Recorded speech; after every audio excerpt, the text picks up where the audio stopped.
Before I consider or impose any release conditions in this matter, I would like to ask the state's lawyer for his argument or recommendation in regards to release conditions. Mr. Sammons.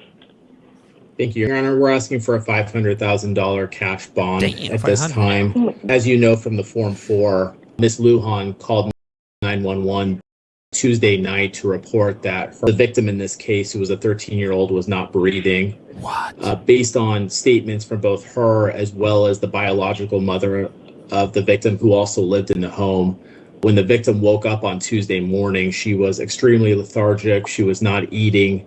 There was blood noted to be coming out of her ear.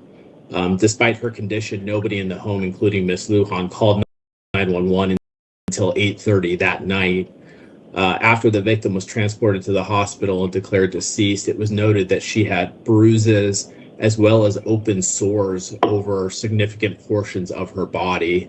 When the police did a search of the home, they found a makeshift cage in the room where the victim slept. What? There was no mattress, there was no bedding. It was fashioned with zip ties so that the victim couldn't get out, and the floor was covered in feces and urine. According to the biological mother, the victim hadn't been out of that room in weeks, and it appears that she wasn't let out of that room. And so under those conditions, Judge, at this point, we don't have a cause of death for the victim, and we won't know that until the autopsy. I do note that Ms. Lujan appears from our records to have an assault conviction from 2005 out of New Mexico. She also has a issuing a bad check conviction from 2012 out of Bullhead City. So she appears to have ties to other state and other counties within Arizona. And so for all of those reasons, Judge, we're asking for the $500,000 cash bond. Okay, very much, Mr. Sammons.